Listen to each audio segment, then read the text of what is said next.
Good morning. My name is Karen Peck, and I serve as Trustee Stewardship on your DuPage UU Church Board of Trustees. We want to welcome everyone this morning to our open and inclusive virtual community. As Unitarian Universalists, we hold that there are many spiritual paths to truth and meaning, and pledge to support one another as we explore these faiths. We are so glad you were able to find us and join us for our live-streamed service today. Please check the church website at www.dupageUUchurch.org for updates. If you search under DuPage UU Church on Facebook, you'll find a number of ways to be in community with us as well. We would love for you to join us today at noon for Science Sunday. Join with our YouTube link that appears on the church website homepage, the same link used to join this service. Next Sunday, we'll again have our Zoom coffee hour. The Zoom link can be found on the Members tab of our website and in the weekly church email. Auction 2020 Star Trek. Wow, thank you, donors and bidders. You flew with us to a galaxy unknown and purchased nearly $20,000 in food, items, events, and parties that will directly help DuPage UU Church live long and prosper. A lineup of superstars helped show that things are only possible until they're not. Special thanks to Starship, DuPage UU, Commanders Jane Gano, Katie Hay, and Lindy Spreetsma, and their many Starfleet assistants. Read a full update in last week's weekly email or at dupageuchurch.org/auction 2020. Party and event hosts will receive winning information soon. If you missed out and would still like to contribute to the auction's success, visit dupageuchurch.org/donate. and follow the link to the Vanco site. Choose the auction checkbox. An auction propelled remotely at warp speed during COVID. Thank you to all who participated and in any way and made it so.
Good morning.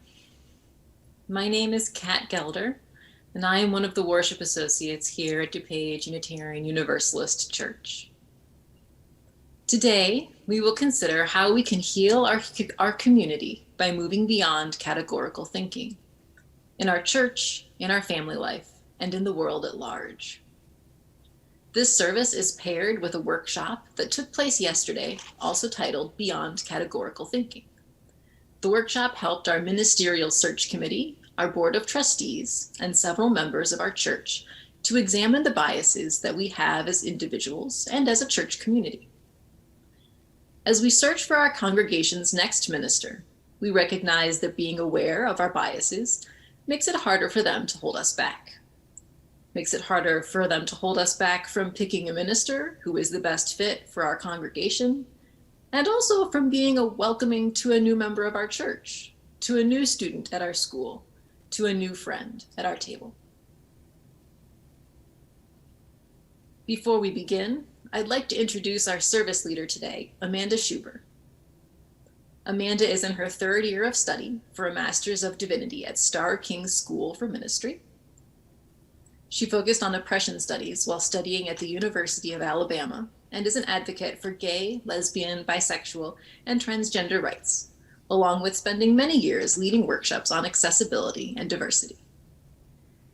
She has been a UU for 27 years, serving in many capacities at several UU institutions.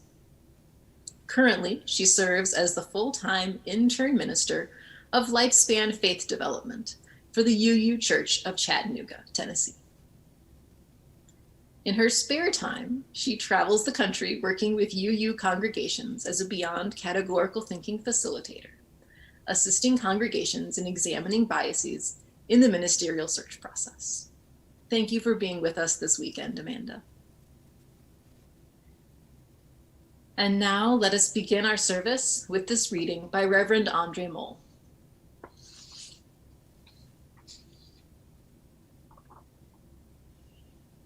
As we gather together, let us remember. When you share with me what is most important to you, that is where listening begins. When I show you that I hear you, when I say that your life matters, that is where compassion begins. When I open the door to greet you, that is when hospitality begins. When I venture out to bring you shelter, that is where love begins.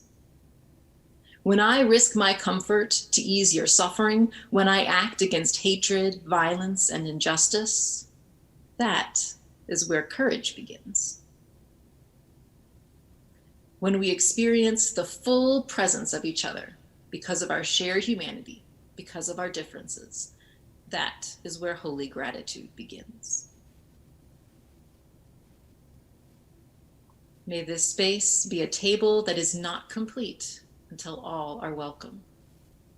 May this table be a space of beauty where together we create a series of miracles and where all that we share is sacred. May it be so.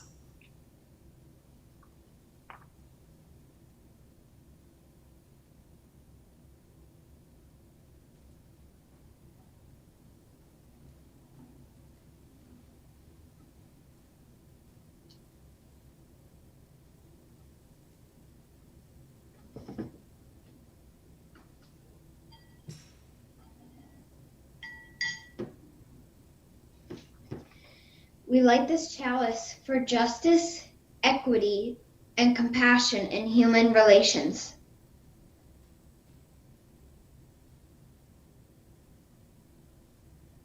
I invite you now in saying the spoken affirmation of our church.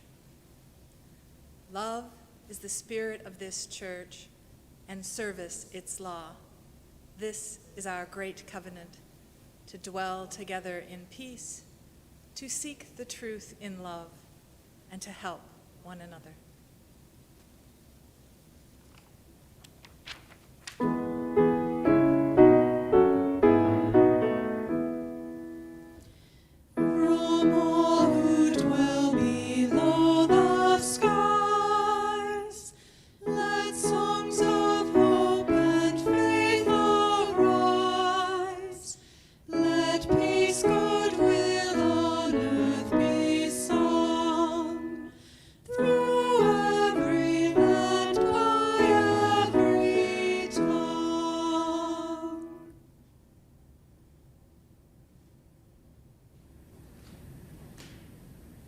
It is time to gather, and this morning Reverend Schuber is going to read our story, and it's a story about how it only takes one person to start the process of healing. 1 by Catherine Atoshi. Blue was a quiet color. He enjoyed looking up at the sky, floating on the waves, and on days he felt daring, splashing in rain puddles. Every once in a while, he wished he could be more sunny like yellow, or bright like green, or more regal like purple, or outgoing like orange. But overall, he liked being blue, except when he was with Red. Red was a hothead. He liked to pick on Blue. "Red is a great color," he'd say. "Red is hot, blue is not." Then Blue would feel bad about being blue. Sometimes Yellow comforted Blue. "Blue is a very nice color," she'd say. But Yellow never said that in front of Red. She never said, "Stop picking on Blue." Green, purple, and orange thought Blue was nice too, but they never told Red to stop either. Every time Red said something mean and no one spoke up, he got bigger and bigger and bigger. Soon, Red grew so big that everyone was afraid of him. No one dared stop him. Red picked on all the colors. Then everyone felt a little blue. Until one came along. He had a different shape with bold strokes and squared corners. He was funny and made the colors laugh. Red saw this and got very hot. "Stop laughing," he told Yellow. "Stop laughing," he told Green. "Stop laughing," he told Purple and Orange. And they did. Red went right up to one. "Stop laughing," he told him. But one stood up straight like an arrow and said, "No." Red was mad, but one wouldn't budge. So Red went away. One turned to the colors and said, "If someone is mean to me and picks on me, I, for one, stand up and say no." Then Yellow felt brave and said, "Me too." Green agreed and said, "Me 3. Then Purple became 4 and Orange became 5. Blue saw the colors change. He wanted to count. Red grew hot. He felt left out. He grew hotter and hotter and hotter. Red raced over to Blue and said what he always did. "Red is hot, Blue is not." But this time, Blue stood up tall and became 6. "Red can be really hot," he said, "but Blue can be super cool." Red blew a fuse and tried to run over Blue. But everyone took a stand and said no. Seeing them stand tall made Red feel very, very, very small. Then Red turned even redder and turned to go away. Blue called out, "Can Red be hot and Blue be cool?" Red stopped in their tracks. "Red can count too," said one. Red rocked and rolled and turned into 7. "Everyone counts," they shouted. Then Red laughed and joined in the fun, because sometimes it just takes one.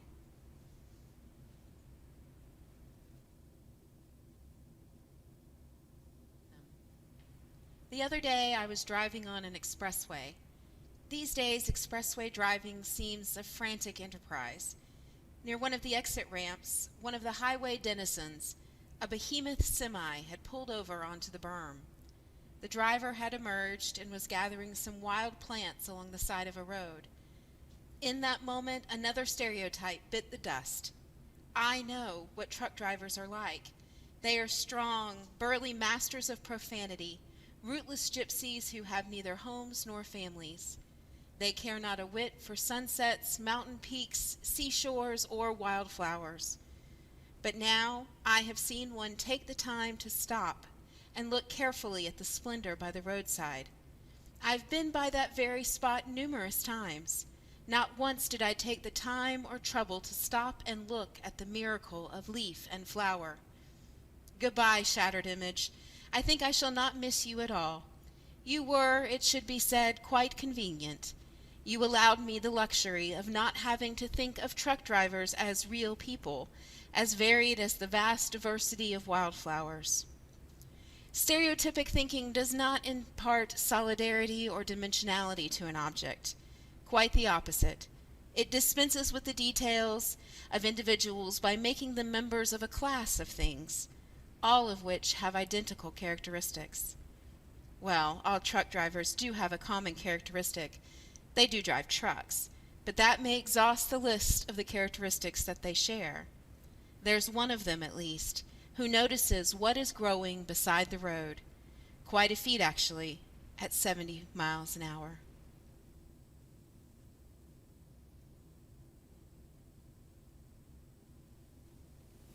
Please join us in singing hymn number 1008 in the Teal hymnal, When Our Heart is in the Holy Place. We are singing verses 1 and 2.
Good morning. It's a pleasure to be with you. I have two mommies, she proudly exclaimed, in the resounding voice that only a toddler can master. That kind of voice that demands your attention and seems to have a permanently broken volume control.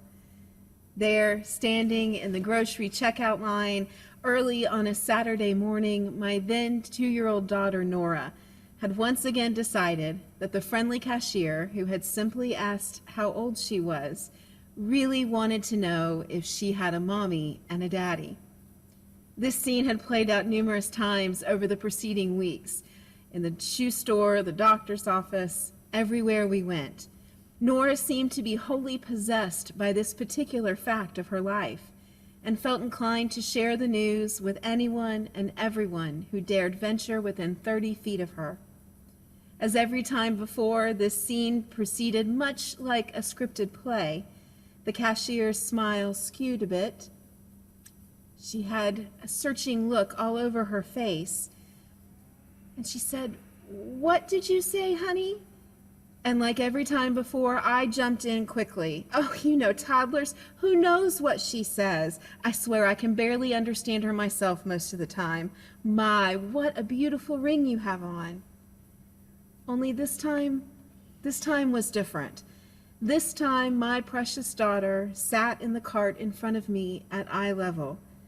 This time, I couldn't help but catch her gaze and see the confusion and shame starting to take root. This time, I felt the anguish of a parent realizing that I had just taught my child a lesson that I instantly wished I could take back. In that moment of rapid diversion, that verbal sleight of hand, the redirection of a potentially uncomfortable confrontation, I had taught my daughter to be ashamed of our family. I had taught her fear. I had taught her the beginning steps of a dance that I swore to protect her from. I had made a quick decision to neatly pack up that moment in a box, to tie it with a pretty ribbon, one that made my existence as both a parent and a lesbian far easier for the world to digest, or better yet, just ignore. From the earliest of ages, we are taught to put things into categories. Any Sesame Street fan, parent, or grandparent of a Sesame Street fan probably knows the famous song, "One of these things is not like the other. One of these things just does not belong." At 1 year old, children are able to distinguish difference. And those categories, they provide our lives with order, structure, understanding, and even comfort. They let us know where things or people belong. Like I imagine most of you have, spent a great deal of time thinking about where I belong. And this weekend, I have worked with you to think about who belongs here with you, in this community, in that pulpit. I have helped you unpack your boxes, hopefully to see what is held or what may be hiding inside of them. Now, you should know a little bit more about me. I grew up in Alabama, the first grandchild in a large and proper Southern family. I was brought up to be attentive to all the best Southern graces, and I can still set a formal table with my eyes closed. I attended college, I was active in my community, and I performed in voice, theater, and concert symphony. I was the apple of my family's eye, and I sat on a pedestal that was not only high, but precariously grounded in my ability to do no wrong and, for God's sake, never embarrass the family. Needless to say, my fall from that pedestal was a long but quick descent. I was 22 years old when I came out as a lesbian and gay rights activist on CNN. Yes, you heard me right. CNN, your source for up-to-the-minute news. Now, I will admit that my decision to give an interview to a local TV station at the annual Gay Pride Festival, probably not one of my brightest ideas. But I had no way of knowing that CNN would pick up the feed, or furthermore, that some aunt 3 times removed would see the news, call my very conservative grandmother, and the cards would fall. The fallout was not at all pretty. My mother had known my secret for a while and had only really cared about my safety, my happiness. I wish I could say the same for the rest of my family, who for nearly 12 years felt betrayed, ashamed, and horribly embarrassed. I'm happy to say, though, that after time and great-grandchildren, things have greatly improved, and my family now accepts and loves my partner and our children with open arms, at least behind closed doors. I had only unpacked my identity in a very limited way for my family. I had allowed them to see only the pieces of me that I thought they could handle. They only saw the proper, well-mannered, always amenable, and eager to please side of me. It could be argued that if they had dug deeper, looked a little bit harder, and quite possibly if I had felt just a little bit safer, the other sides of my life would have shown through. They would have found just another side of me, another aspect of my life that makes me uniquely who I am.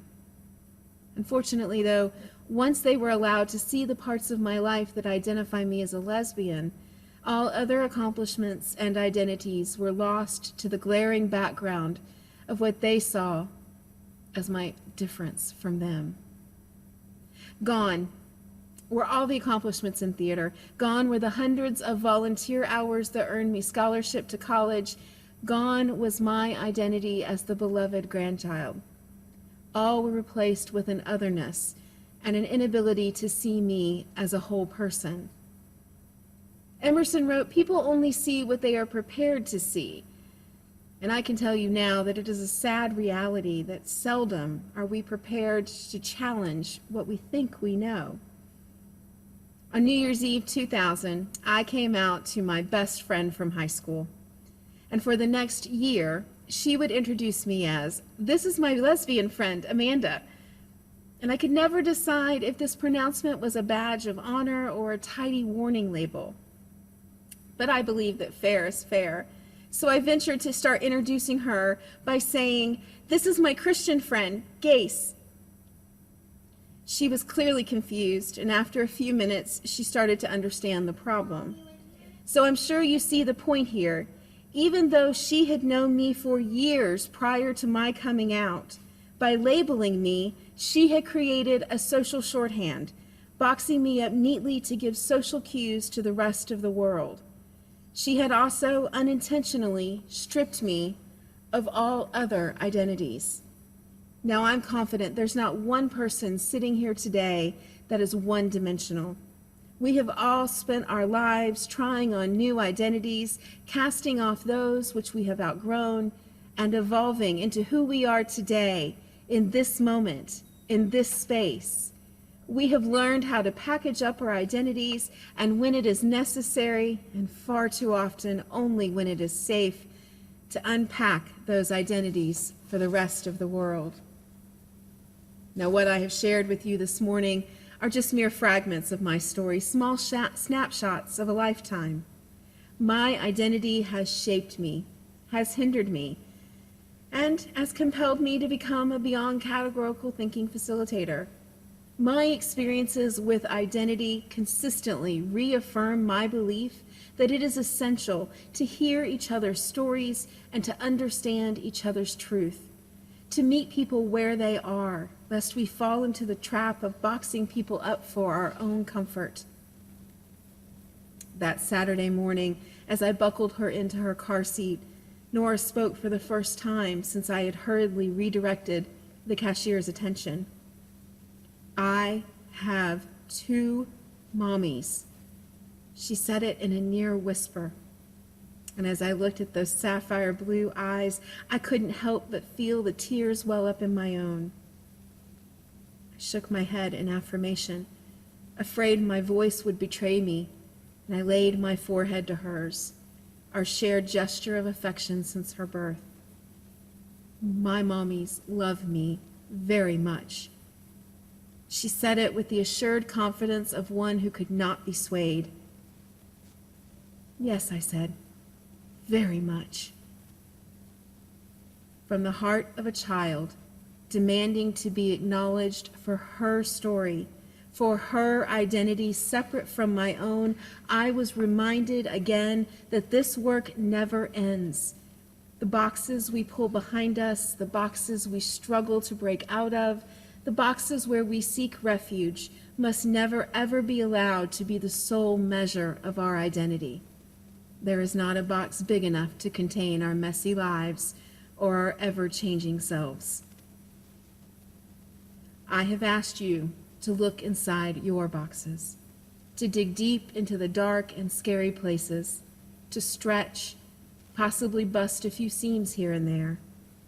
I've asked you to share your stories, to witness the transformative power of really knowing someone beyond labels, beyond boxes, and certainly beyond categories. Amen. Blessed be. Shalom.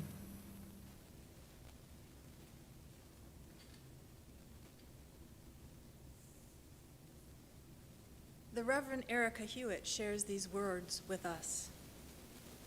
The offering that we take each Sunday isn't just a stale habit. It's an opportunity to recommit to this place and to this people. Our offering is an affirmation, a yes. When we give, we say yes to something we value. With our gifts, freely given, may we say yes to the values of our faith. May our offering help us practice Unitarian Universalism within and beyond our congregation as tools to empower our mission, to gather as an inclusive community, to grow in character, mind, and spirit, and to transform the world towards fairness, love, and compassion. The offering for the work of this church will now be taken and gratefully received.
As we close our service today, we invite you to join us in singing hymn number 407 in the gray hymnal, "We're Gonna Sit at the Welcome Table." This hymn comes down to us today from enslaved Africans who sang it not as a song of rejoicing, but as a song of determination and resistance in the face of unimaginable cruelty. Let us sing now in the spirit of hope, in the spirit of justice, remembering both the tables we work to be welcomed to and the tables that we can and must make welcoming to others.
Thank you for being with us this morning, for reflecting with us, singing with us, learning with us. Thank you also to the many volunteers that made this church service happen today, from the singers to the AV volunteers, making sure this service wings its way virtually into the world. Thank you to Amanda Schuber for her words, her work, and her wisdom. Thank you to the Unitarian Universalist Association, who put together the Beyond Categorical Thinking process and who are helping us and many other churches in their ministerial search process.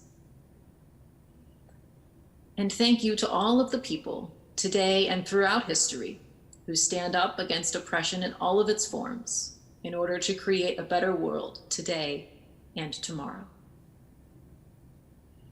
As we move forward into the week, may we remember that it takes all of us in all of our identities, in our full humanity, to build our beloved community and to keep it strong.